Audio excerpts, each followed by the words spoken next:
कावे मौसूई ने broadsheet commission report मुस्तरद कर दी। कहते हैं हुकूमत पाकिस्तान ने अदालती अहकाम का एहतराम नहीं किया। नैब का हिस्सा रहने वाले शख्स से इंक्वायरी कराना ही गलत था। सरबराह ब्रॉडशीट का आजमत सईद से 7 रोज में माफी का मुतालबा। मुझे सजा याफ्ता करार देने पर माफी न मांगी तो कानूनी कार्रवाई होगी।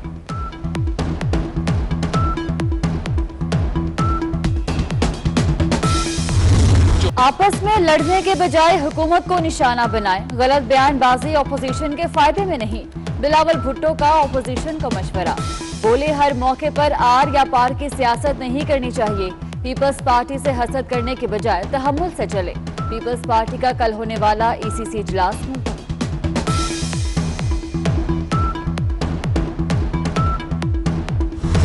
हम यूसुफ गिलानी साहब को लीडर ऑफ अपोजिशन कबूल नहीं करते। लीडर ऑफ द अपोजिशन के मामले में पीपल्स पार्टी और एएनपी ने अहद तोड़ा है। इसका उनसे मौलाना साहब उनसे एक्सप्लेनेशन मांगे कि ये अहद क्यों तोड़ा गया है।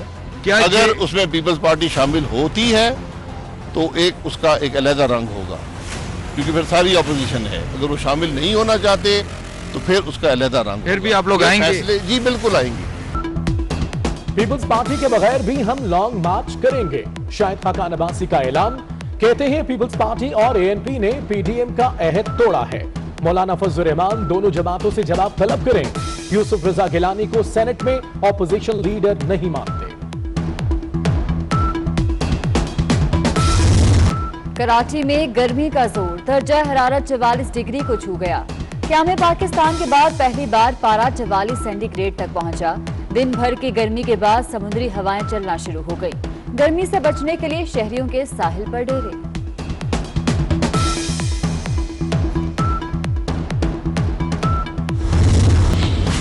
महकमा तालीम सिंध की स्टीयरिंग कमेटी का इजलास। सईद गनी ने 2 हफ्तों के लिए स्कूल बंद करने की तजवीज दे दी। कमेटी के कुछ अराकीन की तालीमी इदारे बंद करने की मुखालिफत। पहले अवामी मकामात, पार्क और सिनेमा बंद कराएं, स्कूल मालिकान की राय।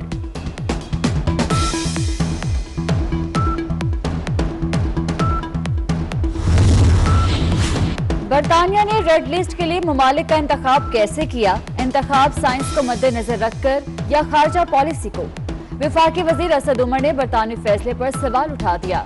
बरतानवी रुकने पार्लियामेंट नाज़ा ने पाकिस्तान पर बरतानवी सफरी पाबंदियों को इम्तियाजी सलूक करार दे दिया।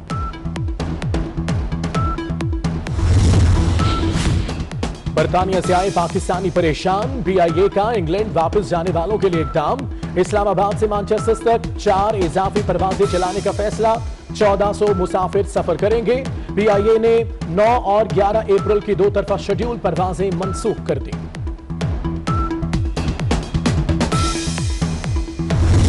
के ताबड़तोड़ हमले। 24 घंटे में 84 मरीज इंतकाल कर गए।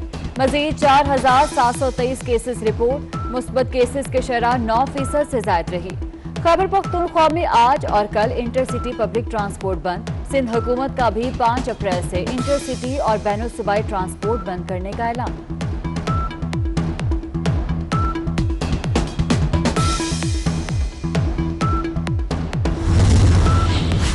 खैबर पख्तूनख्वा के वजीर कोरोना एसओपीज की खिलाफ वर्जी करने लगे। पेशावर में सूबाई वजीर शहराम खान धरकई एमपीएस और सेनेटर्स की मुशीर अब्दुल करीम के हुजरे में आमद। मास्क इस्तेमाल किया, न समाजी फासला रखा। मुंतखब नुमाइंदे गले भी मिलते रहे।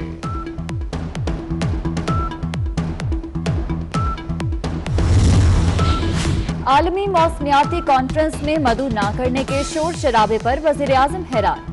अपने एक बयान में कहा कि हमारी माहौल दोस्त पॉलिसीज हमारी नस्लों के लिए हैं। हमने माहौलियाती तब्दीलियों के असरात कम करने के लिए पॉलिसीज बनाई। आलमी बरादरी संजीदा है तो ताउन कर सकते हैं।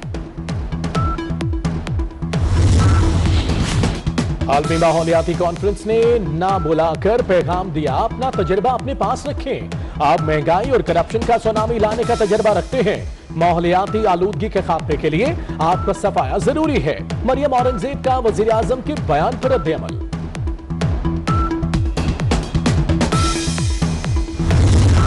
जहांगीर तरीन और अली तरीन की चीनी स्कैंडल में 10 अप्रैल तक अबूरी जमानत। जाली अकाउंट्स केस में 7 अप्रैल तक अबूरी जमानत मंजूर। जहांगीर तरीन फट पड़े, बोले मेरी शुगर मिल्स का मामला क्यों उछाला जा रहा है? क्या बाकी 80 शुगर मिल्स में कोई इशू नहीं? जानबूझकर एफआईए को केस दिया गया।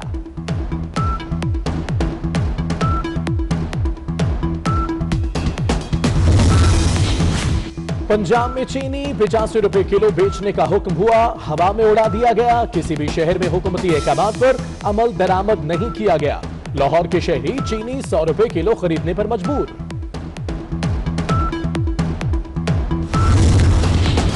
पहला रोजा 14 अप्रैल को होगा। रोयते हिलाल कमेटी से पहले फवाद चौधरी का ऐलान। कहते हैं इस्लामाबाद, लाहौर, पेशावर और कराची में चांद 13 अप्रैल को नजर आएगा। फवाद चौधरी ने पहले ट्वीट में गलती भी कर दी।